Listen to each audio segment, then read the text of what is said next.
चौपाल रे सब बड़ा बडेरा, सब बड़ा बडेरा वो जी, सब लोग लगाया वो जी, पादरिया ने समझा वो जी।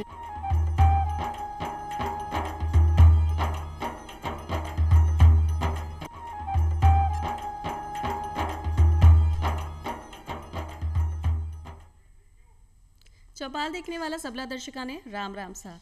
आज की चौपाल में आप चर्चा करांगा राष्ट्रीय युवा दिवस की। स्वामी विवेकानंद जी की जयंती 12 जनवरी ने राष्ट्रीय युवा दिवस घोषित किया गयो, क्योंकि स्वामी जी आपने युवाओं का खासा मार्गदर्शक किया जा रहा। युग पुरुष, वेदांत दर्शन के पुरोधा, मातृभूमि के उपासक, कर्मयोगी, कर्मठ, मानव सेवक, जिनका जीवन से आप ज्ञान, प्रेरणा, भक्ति, शक्ति सब सीख सका हाँ, और उनको मानना हो कि उठो, जागो और अपना लक्ष्य की प्राप्ति के लिए तब तक लड़ो जब तक लक्ष्य प्राप्त नहीं हो जाए। आपनी चौपाल में आज आप चर्चा करांगा राष्ट्रीय युवा दिवस और स्वामी जी का जीवन से बहुत सारा विचारा की। ई के लिए चर्चा करवा के लिए पधारे हैं श्री राजेंद्र प्रसाद सैन साहब, जो कि माननीय सदस्य हैं शासकीय निकाय नेहरू युवा केंद्र संगठन, युवा कार्यक्रम एवं खेल मंत्रालय, भारत सरकार से। राजेंद्र जी, आपको बहुत बहुत स्वागत है चौपाल में। नमस्कार जी। राजेंद्र जी, जी आज आप स्वामी जी की बात कर रहे हैं, युवा दिवस की बात कर रहे हैं, अपना युवाओं का मार्गदर्शक किए जावे हैं स्वामी जी। तो वर्तमान परिप्रेक्ष्य में अपना स्वामी जी का जीवन से आप के आदर्श ले सका या युवाओं के लिए क्या मार्गदर्शक हो सके हैं? सबसे पहले चौपाल देख रहे सभी दर्शकों को स्वामी विवेकानंद जी की जयंती, जिसको हम राष्ट्रीय युवा दिवस के रूप में मनाते हैं, उसकी सभी को हार्दिक शुभकामनाएं। और 12 जनवरी सन 1863 में जन्म लेकर 4 जुलाई सन 1902 में मात्र 39 वर्ष की आयु में अपना शरीर जिन्होंने त्याग दिया, ऐसे दिव्यतम महापुरुष को अपना शत शत नमन करते हुए मैं आज की बात को आगे बढ़ाते हुए बताना चाहूँगा कि स्वामी विवेकानंद जी भारत ही नहीं वरन संपूर्ण विश्व के युवाओं के लिए आदर्श हैं। उन्होंने जो तप और जो तेज अर्जित किया, उस तप और तेज को अर्जित करने के पश्चात माँ भारती के सांस्कृतिक महत्व को उन्होंने संपूर्ण विश्व में जाकर के उसका प्रचार प्रसार किया। वैदिक जो ज्ञान था, जो हमारे सांस्कृतिक जो मूल्य थे, उस धरोहर को उन्होंने संपूर्ण विश्व में फैला करके माँ भारती की कीर्ति पताका को उन्होंने शिखर पे पहुंचाया। तो ऐसे दिव्य महापुरुष स्वामी विवेकानंद जी के इस जन्म जयंती समारोह में, यानी कि ये जो राष्ट्रीय युवा दिवस है, इसमें मैं यहाँ आया, इसके लिए मैं सबसे पहले आप लोगों को बहुत बहुत धन्यवाद ज्ञापित करता हूँ। और मैं ये कहना चाहूँगा कि स्वामी जी का जीवन हर एक उस थके निराश व्यक्ति के लिए एक आदर्श है, जो युवा तो है मगर उसके जीवन में उत्साह नहीं है। जब हम स्वामी विवेकानंद जी के विचारों को पढ़ते हैं और उनको सुनते हैं, तो निश्चित रूप से एक देदीप्यमान आत्मिक अलौकिक जो दिव्य शक्ति है वो हमारे में उत्पन्न होती है। जी जी, स्वामी जी को मानो आ भी हो कि भाई कोई भी लक्ष्य मनुष्य का साहस से बड़ो नहीं हो सके है। जब तक आप खुद पर विश्वास नहीं कर लिया, आप कोई काम नहीं कर सका। यानी खुद पर विश्वास करना बहुत ज़्यादा ज़रूरी है। और आ बात सी सही सी है कि अगर खुद पर विश्वास है तो काम भी सही तरीके से आप कर सका, पूरा विश्वास के साथ कर सका। तो स्वामी जी का जीवन से आप विश्वास के लिए क्या प्रेरणा ले सका? बिल्कुल सही आपने बात कही। स्वामी जी स्वयं कहा करते थे कि जब तक हम अपने लक्ष्य को केंद्र में नहीं रखेंगे, तब तक हमारी प्रगति और हमारी सफलता हमें नहीं मिल सकती। एक उदाहरण वो दिया करते थे अपने जीवन में कि एक बार एक व्यक्ति उनके पास में आए और उन्होंने कहा कि स्वामी जी, मैं अपने लक्ष्य को जब भी प्राप्त करने के लिए जाता हूँ तो मैं असफल हो जाता हूँ, बार बार असफल हूँ, ऐसा क्यों? तो स्वामी जी ने कहा कि आइए बैठिए, मैं आपकी समस्या का समाधान करता हूँ। तो उन्होंने अपना एक पालतू कुत्ता बुलाया और उन महाशय से कहा कि आप इस कुत्ते को जरा घुमा करके लेकर के आइए, तब उसके बाद मैं आपकी समस्या का समाधान करता हूँ। जैसे ही वो व्यक्ति खूब देर के बाद में जब वापस आए तो वो कुत्ता जो उनका था वो तो बहुत हाँफते हाँफते आ रहा था, है ना। और वो जो व्यक्ति थे, वो व्यक्ति बिल्कुल मतलब वो भी उससे ज़्यादा हाँफते हुए आ रहे थे। तो वहाँ करके स्वामी जी ने कहा कि बताइए कैसा क्या रहा। कि स्वामी जी ये जो आपका कुत्ता है ये तो बहुत हाँफते हाँफते आया है और मैं ज़्यादा हाँफ के आया हूँ। तो बोले भाई इसका क्या कारण है कि ये जो कुत्ता है इसको ये कभी इधर भागता, कभी इधर भागता, कभी इधर भागता। तो यही है कि हम भी अपने जीवन में इधर उधर भटकते रहते हैं, लक्ष्य की ओर हमारा ध्यान नहीं रहता है। तो इसलिए जब तक हम लक्ष्य को प्राप्त नहीं करेंगे तो तब तक हम मतलब आगे नहीं बढ़ पाएंगे। लक्ष्य को प्राप्त करने के लिए एकाग्रता बहुत आवश्यक है, जो स्वामी जी ने सदैव इसके लिए कहा था कि भक्ति, ज्ञान और वैराग्य, इसके माध्यम से हम आगे बढ़ सके हैं। और भक्ति, ज्ञान और वैराग्य अपना जीवन में रखता हुआ और आप बिल्कुल विश्वास के साथ अडिग होकर अपना लक्ष्य की तरफ चला तो आराम से आपनो लक्ष्य प्राप्त कर सका। एक स्वामी जी को मानना हो कि भाई ईमानदारी पूर्ण काम करना चाहिए, काम स्पष्ट होना चाहिए, साफ होना चाहिए, सरल तरीका से होना चाहिए और आपा पूरी अनुशासन के साथ काम करा। इसे भी आपने युवा ने बहुत कुछ सीख पाने मिला है। जी जी बिल्कुल। स्वामी जी का जो जीवन था वो अपने आप में एक आदर्श था जी। वो स्वयं समर्पण, त्याग, ईमानदारी उसकी पराकाष्ठा थे और यही कारण था कि 39 साल की आयु में ही उन्होंने वो स्थान प्राप्त कर लिया जो लोग कई शतकों तक जीवन जी करके भी और प्राप्त नहीं कर पाते हैं। तो उनके पीछे जो उनकी महानता का जो लक्ष्य, जो महानता का जो एक हम कह सकते हैं कि जो मूल है, उस महानता का मूल यही भाव है, यही गुण है जो उनके अंदर विद्यमान थे और इन्हीं को देख करके आज का युवा प्रेरणा लेता है। अगर ऐसा नहीं होता तो हमारे देश में बहुत सारे महापुरुष हुए हैं, आखिर उस युवा शक्ति का आदर्श हमने इन्हीं को क्यों माना और राष्ट्रीय युवा दिवस हमने इन्हीं के नाम के आधार पर क्यों घोषित किया। तो ये निश्चित रूप से इनके अंदर जो एक भाव था देश समाज के प्रति और युवाओं, भारतीय संस्कृति को आगे बढ़ाने के प्रति, इसी कारण से हम इनको आज पूज्य मानते हैं। और युवाओं के लिए तो मुझे बताने की आवश्यकता नहीं है कि हमारा देश युवाओं का देश है। आज पूरे विश्व के सभी देशों में युवा कम हो रहे हैं और अन्य जो आयु के वर्ग के लोग हैं वो बढ़ते जाते हैं। आज हमारा युवा देश है हमारा, और माननीय प्रधानमंत्री जी जो हैं हमारे नरेंद्र मोदी जी, वो भी इस बात को कहते हैं कि हमारा देश युवाओं का देश है और आने वाले समय में हमें अपनी ऊर्जा और हमारे संसाधन इस युवा शक्ति के लिए हमें केंद्रित करने होंगे, क्योंकि अगर युवा सशक्त होगा तो निश्चित रूप से हमारा देश सशक्त होगा। और युवा पीढ़ी जो है अपनी भावी पीढ़ी है, अपना देश को भविष्य है, आप यूँ कह सका। अगर आपने आधारशिला ही अच्छी रख दी तो भाई नींव अगर अच्छी है तो मकान तो अच्छो बढ़ना ही है। यानी युवा का मन में अगर सही विचार अगर आपने साथ आ गया तो भविष्य में अपना देश जो विकासशील है वो विकसित देश की श्रेणी में भी आ सके है। और आप यूँ भी कहा कि भाई जो महापुरुष है वो कभी मरे नहीं है, बीका विचार अपना मानव का जीवन में, अपने संस्कृत में हमेशा व्याप्त रहे हैं। अब हम बात करें यहाँ युवा दिवस की भी, जो कि 12 जनवरी ने मनाया जा रहा है और जहाँ की भारत सरकार की तरफ से आप माननीय सदस्य हैं अपना नेहरू युवा केंद्र संगठन का भी।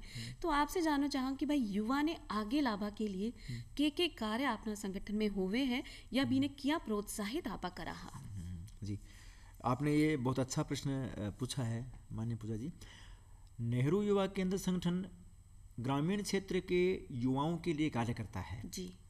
मूल रूप से जो गैर विद्यार्थी छात्र हैं और गैर विद्यार्थी युवा हैं और जिनकी आयु 15 वर्ष से लेकर के और 29 वर्ष के बीच में है और जो पढ़ लिख नहीं रहे हैं, लेकिन एक बहुत बड़ी संख्या में यह हमारे देश को आगे बढ़ाने के लिए बहुत महत्वपूर्ण है।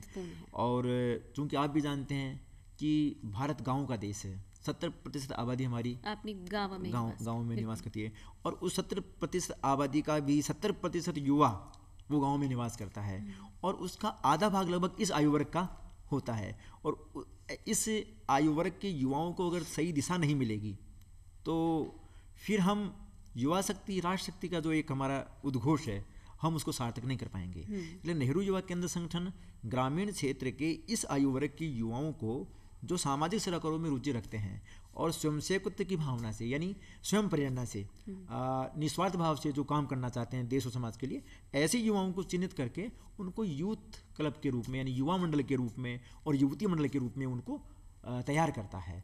और ऐसे युवती और युवा मंडलों के माध्यम से स्थानीय समस्याओं का समाधान हम स्थानीय संसाधनों के माध्यम से कैसे कर सकते हैं, ऐसी एक व्यवस्था नेहरू युवा केंद्र संगठन करने का प्रयास करता है। मतलब अपना सीमित संसाधना से भी अपनी समस्याओं को आप हल किया कर जी, सका, जी। आ सब चीज़ें सिखाई जावे हैं। जी। जिया कि थे अभी बताया कि भाई युवक और युवती दोनों बराबर हैं। आप युवा दिवस में युवती ने भी शामिल करा, तो ऐसा कौन कौन सा कार्य है जो अपनी युवती ने भी आगे बढ़ावा के लिए यानी सशक्त महिला बनावा के लिए प्रोत्साहित करे? जी। नेहरू युवा केंद्र संगठन की जहाँ तक अपन बात करते हैं तो नेहरू युवा केंद्र संगठन का जो एक एक्शन प्लान होता है, यानी जो एक कार्य योजना होती है, उस कार्य योजना में मूलतः सभी युवाओं को सम्मिलित किया जाता है। पर अब समय के साथ उसमें थोड़ा सा परिवर्तन भी हुआ है। युवतियों को भी थोड़ा आगे लाने के लिए प्रयास किए जा रहे हैं, जैसे उनको सशक्त करने के लिए कई प्रकार के कार्यक्रमों का संचालन नेहरू युवा केंद्र के माध्यम से होता है। जैसे उनके लिए कई प्रकार के स्वावलंबन बनाने के लिए उनको जैसे कई प्रकार के प्रशिक्षण केंद्र, जैसे हम सिलाई के, बुनाई के, कढ़ाई के, इस तरह के प्रशिक्षण केंद्र उनके लिए हम लोग चलाते हैं। ब्यूटी पार्लर के भी उनके लिए चलाते हैं। इसके अलावा उनको आत्मनिर्भर बनाने के लिए जैसे छोटे छोटे स्वयं सहायता समूह के माध्यम से या जो महिला सहकारी समितियां होती हैं उनके माध्यम से जोड़ करके हम उनको आगे बढ़ाने का प्रयास करते हैं। इसके लिए उनको समुचित प्रशिक्षण, समुचित संसाधन नेहरू युवा केंद्र संगठन अन्य मंत्रालयों के साथ समन्वय करके उपलब्ध कराने का प्रयास करता है। जी। कई बार ऐसा होता है कि नेहरू युवा केंद्र के कार्यक्रम जो होते हैं उन्हीं कार्यक्रमों के माध्यम से कई बार ऐसी स्थितियां हो जाती हैं कि वो एक उदाहरण बन जाता है। मैं आपको एक उदाहरण बताना चाहूँगा महिला सशक्तिकरण का।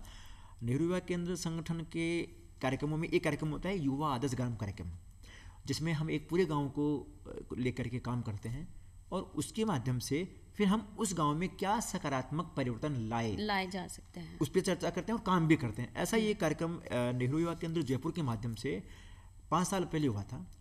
जयपुर जिले में गोविंदगढ़ पंचायत समिति में हाथोदा ग्राम पंचायत में। तो वहाँ महिलाओं का एक समूह बनाया गया, उनको आत्मनिर्भर और स्वावलंबी बनाने के लिए। तो छोटी बचत का एक उनको संदेश दिया गया, उससे प्रेरित हुए। प्रारंभ में वहाँ एक युवा मंडल चलता है अभी भी, जिसको अभी इस वर्ष का राष्ट्रीय युवा पुरस्कार भी प्राप्त हुआ है। तो उसने वहाँ की महिलाओं को बचत के लिए प्रेरित किया। प्रारंभ में वहाँ 22 महिलाएं थी, उन्होंने न्यूनतम 250 रुपये अपनी बचत से उन्होंने अपना प्रारंभ किया बचत। आज हम जब देखते हैं वो एक जो उसका नाम सावित्रीबाई फुले अपना बचत गृह महिला सहकारी समिति के नाम से, आज उस समूह में 256 महिलाएं हैं और जो उनकी प्रारंभिक पूंजी 5,000 रुपये थी, आज लगभग 15 लाख रुपए की पूंजी होगी। और वह जो पूंजी इकट्ठी हुई है उनकी बचत है और उनकी बचत से वो अपना रोजगार स्वयं करने के लिए प्रयासरत है। कई महिलाओं ने सदस्यों ने उससे ऋण लिया और आज अपना काम वो कर रही हैं और अपने परिवार का पालन पोषण कर रही हैं। तो इस तरह ये तो एक सामान्य उदाहरण है। नेहरू युवा केंद्र पूरे भारतवर्ष में इस तरह के कार्यक्रमों के माध्यम से महिलाओं को सशक्त करने के लिए प्रयासरत है। और जी कि अपना प्रधानमंत्री जी को मानना भी है कि आत्मनिर्भर भारत बढ़ना चाहिए आपनो। तो अगर आप युवक और युवती ने आत्मनिर्भर बना दिया तो बहुत सारे रोजगार को सृजन भी हो सके है और साथ में जिन व्यक्ति के पास रोजगार नहीं है वो भी रोजगार प्राप्त कर सके हैं और आपनो जीवन यापन कर सके हैं। आर्थिक स्थिति जो है अभी ने मजबूत कर सका है। भाई काम तो आपा सब कर लिया, लेकिन आपने लिए स्वास्थ्य भी जरूरी है। और जी कि सब बोले हैं कि भाई खेल इंडिया जो अपना है, खेलो इंडिया, मतलब वो अपने स्वास्थ्य के लिए भी बहुत अच्छा कार्यक्रम है कि अपना युवा अगर खेलेगो तो स्वस्थ भी रहेगो, बिको मस्तिष्क भी सही तरीका से काम करेगो और अपना लक्ष्य के प्रति डट भी रहेगो। बिल्कुल आप सही कह रहे हैं। नेहरू युवा केंद्र युवा कार्यक्रम खेल मंत्रालय के माध्यम से स्वास्थ्य के और को लेकर बहुत सजग है और माननीय प्रधानमंत्री जी जो हमारे हैं वो भी इसके प्रति सजग हैं। उन्होंने भी एक उद्घोष दिया कि जो खेले वो खिले, यानी खेलो इंडिया कार्यक्रम जो प्रारंभ हुआ उसमें ग्रामीण क्षेत्र के जो युवा हैं उनको खेलों के माध्यम से और विशेषकर परंपरागत खेलों के माध्यम से उनको किस तरह से स्वस्थ रखा जा सकता है, इसके लिए प्रयास किए जा रहे हैं।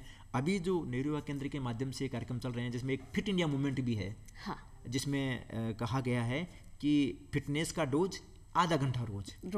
और इसके लिए कई कार्यक्रमों का आयोजन होता है, विशेषकर जैसे साइकिल रैली है, साइक्लोथॉन है, दौड़ है, इस तरह कार्यक्रम अभी हाल ही में इस तरह कार्यक्रम चल रहे हैं अभी। और इसमें नेहरू युवा केंद्र संगठन प्रशासनिक अधिकारियों का और जनप्रतिनिधियों का भी बड़ा सहयोग लेता है और उनका सहयोग मिलता है। मैं एक उदाहरण देना चाहूँगा। चोमू नाम का एक कस्बा है, वहाँ के उपखंड अधिकारी हैं, IAS अधिकारी हैं श्री अभिषेक जी सुराना। उन्होंने खुद ने साइक्लोथॉन यानी फिट इंडिया मूवमेंट को लेकर के खुद उन्होंने जो है अपनी पहल करते हुए उन्होंने नेहरू युवा केंद्र के साथ साइक्लोथॉन की रैली में खुद आधा घंटा उन्होंने साइकिल चला करके युवाओं को मोटिवेट किया। उससे युवा बहुत मोटिवेट हुए। एक उदाहरण बताया मैंने, पूरे भारत में और पूरे राजस्थान में इस तरह के उदाहरण बहुत सारे आम हैं। जी, युवाओं में उत्साह की कमी नहीं है, बिल्कुल साथ में प्रोत्साहन भी ज़रूरी है। जी हाँ, कि अगर सभी लोग मिलकर युवाओं ने प्रोत्साहित करें तो काम अपने आप बन तो चला जाए और युवा में एक अलग ही उत्साह बने हैं कि वो अपना लक्ष्य पूरा कर सके हैं। आपने बहुत सारी जो संस्कृति है, जहाँ अपना परंपरागत खेल हैं, वो धीरे धीरे लुप्त होते चले जा रहे हैं। बहुत सारे ऐसे त्यौहार हैं, तीज त्यौहार हैं जो अपने ग्रामीण में मनाया जा रहा या कोई कार्य है वो अब नहीं हो रहे। तो युवा में क्या योगदान दे सके कि अपनी संस्कृति अपना खेल कूद ने आगे बढ़ाते रहे। जी जी, युवाओं का हर क्षेत्र में ही बहुत महत्वपूर्ण योगदान है।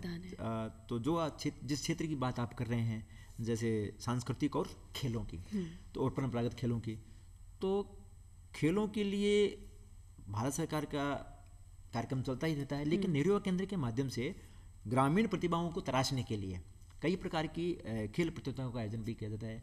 ब्लॉक स्पोर्ट्स प्रतियोगिता हम लोग करते हैं। फिर ब्लॉक में जो खेल होते हैं, जो वहाँ के लोकल जो खेल होते हैं, स्थानीय जो खेल होते हैं, उन खेलों को प्रोत्साहित करते हुए फिर उनको जिला स्तर पर हम लोग लाने करके प्रयास करते हैं। इस तरह जिला स्तर से फिर उनको हम आगे तक पहुँचाने का प्रयास, यानी कुल मिलाकर के नेहरू युवा केंद्र एक जागरूकता का कार्यक्रम करता है कि जो खेल में रुचि रखते हैं उनको एक मंच प्रदान करना, फिर उनको आगे का रास्ता वो अपना आपसे तय करें, हम उसमें उनकी क्या भूमिका निभा सकते हैं। सांस्कृतिक महत्व के कार्यक्रमों में सांस्कृतिक कार्यक्रम हैं, हमारी जो सांस्कृतिक विधाएं हैं, जो हमारी परंपरागत जो हमारे गीत हैं, संगीत हैं, उनको आगे लाने का प्रयास नेहरू युवा केंद्र कई प्रकार की गतिविधियों का आयोजन हम लोग करते हैं। जी, तो आप यूं कह सका कि भाई आप प्रोत्साहित तो करो और साथ में एक सीढ़ी को भी काम करो कि युवा ने एक जगह मिल जावे जहां अपना हुनर या प्रतिभा ने वो दिखा सके है। अब सारी चीज़ की बात कर लिए कि युवा का मन में जो विचार आवे है वो कहीं साझा नहीं कर पावे है। युवाओं के जो सोच है वो बहुत अलग है, वो अपना भविष्य ने भी देखे, अपना वर्तमान ने भी देखे है। तो कोई एक ऐसा मंच है जहाँ युवा अपना विचार साझा कर सके या युवा शक्ति का जितना भी चीज़ है, समझ है, सोच है, बीने आपा अपना देश का विकास में लगा सका, ऐसा कोई मंच? जी, आपने बहुत अच्छा प्रश्न पूछा। 2017 में मन की बात में हमारे माननीय प्रधानमंत्री जी ने एक बात कही कि एक युवाओं को एक मौन या मौखिक जिसे कहते हैं एक संसद होनी चाहिए। तो उन्होंने एक विचार रखा और फिर युवा कार्यक्रम खेल मंत्रालय ने उसको हाथों हाथ लिया और उसके बाद में एक नया अभिनव प्रयोग किया। नेहरू, हालांकि पहले हुआ करता था लेकिन उस नए रूप में लिया यूथ पार्लियामेंट के माध्यम से। और ये जो यूथ पार्लियामेंट कार्यक्रम है ये अपने आप में युवाओं को एक सशक्त मंच प्रदान करने वाला है। अभी भी चल रहा है और बड़ा सौभाग्य का विषय है। मैं आपको बताना चाहूँगा कि कल आज से ही ये कार्यक्रम शुरू हुआ है और ये कार्यक्रम दिल्ली में हो रहा है, उसका समापन भी होना है। शायद माननीय प्रधानमंत्री जी इसका वर्चुअल माध्यम से इसको संबोधित करेंगे। तो ग्रामीण क्षेत्र में जो युवाओं में एक नवाचार की भाव है, जो उनके अंदर प्रेरणादायी जो उनके शब्द हैं या जो उनके अंदर एक कुछ करने का नया करने की सोच है, वो सोच अपने विचारों के माध्यम से प्रकट करने के लिए यूथ पार्लियामेंट एक सशक्त मंच है। जब मैं चूँकि राजस्थान का काम मैं देखता हूँ तो राजस्थान की जब हम बात करते हैं तो अभी हाल ही में हमारे राजस्थान में नेहरू युवा केंद्र संगठन के जो राज्य निदेशक हैं माननीय डॉक्टर भुवनेश जैन साहब, उनके और हमारी पूरे नेहरू युवा केंद्र संगठन की पूरी राजस्थान की टीम के माध्यम से एक कार्यक्रम हुआ यूथ पार्लियामेंट का। तो उसमें 12,000 युवाओं ने अपने विचार जिला स्तर से हमारे को प्रेषित किए, उनका ऑनलाइन उनके साथ कार्यक्रम हुए। उनमें से राजस्थान भर से हमने प्रत्येक जिले से 2-3 लोगों को छांटा, युवाओं को छांटा और 66 युवाओं का एक दल बना। उनके अंदर से फिर हमने राज्य स्तर के लिए 3 युवाओं का चयन किया और वो 3 युवा आज वहाँ नेहरू अपने संसद का जो सेंट्रल हॉल है वहाँ अपने विचारों का प्रतिपादन कर रहे हैं। तो मैं समझता हूँ कि ये अपने आप में बहुत बड़ा मंच है, क्योंकि इस यूथ पार्लियामेंट में 18 से लेकर 25 वर्ष तक के युवा सम्मिलित हो सकते हैं। संसद का चुनाव वो लड़ नहीं सकते। अभी जब राज्य संसद हुई थी तो उसमें हमारे पूर्व केंद्रीय मंत्री माननीय कर्नल राज्यवर्धन सिंह जी राठौड़ ने अपने उद्घाटन भाषण में कहा कि जो युवा हैं वो इस आयु वर्ग के वो संसद का चुनाव नहीं लड़ सकते, लेकिन संसद में अपने विचारों को प्रकट कर सकते हैं और प्रकट करने के लिए ये उचित मंच है, ये उचित माध्यम है। इस मंच के माध्यम से, यूथ पार्लियामेंट के माध्यम से युवा अपने विचारों को रखते हैं और सरकार और नीति निर्माता उन विचारों को ग्रहण करके आगे तक पहुंचाते हैं और उनके विचारों को निश्चित रूप से एक दिशा मिलती है। इन विचारों का आप इस्तेमाल भी कर सका जी, जी, जी। अपना देश की भविष्य नीति निर्धारण में जी, भी जी, आप इनको भी इस्तेमाल कर सका। ये बहुत ही चौकी बात है कि नेशनल युवा पार्लियामेंट के रूप में चलाई गई है और अपना मन में कोई भी भाव आवे है, कोई भी अच्छो विचार आवे है या अपना कोई नई नीति सोच में आवे है कि इससे युवाओं को भी लाभ हो सके, अपने देश को भी हो सके, तो अपना समाज के सामने आप रख सका। जी जी बिल्कुल। मैं बात आप पूजा जी मैं कहना चाहूँगा कि जब पिछले बार जब यूथ पार्लियामेंट हुई थी तो उसमें माननीय प्रधानमंत्री जी उस कार्यक्रम में आए थे स्वयं, और उन्होंने देश भर के चुने हुए लगभग 650 युवाओं को संबोधित किया था। और उनका ये कहना था कि आप लोग क्षेत्र में जाइए और अपने क्षेत्र में जाकर के सवाल कीजिए कि हम अपने देश और समाज को किस तरह से आगे बढ़ा सकते हैं। आप अपने जनप्रतिनिधियों से पूछिए, क्योंकि वहाँ हर जिले के प्रतिनिधि वहाँ पर आए थे। तो मैं समझता हूँ कि बहुत बड़ा मंच है, आपने बहुत अच्छी चर्चा इस पे की है, ये इसके लिए आपको बहुत बहुत धन्यवाद जी।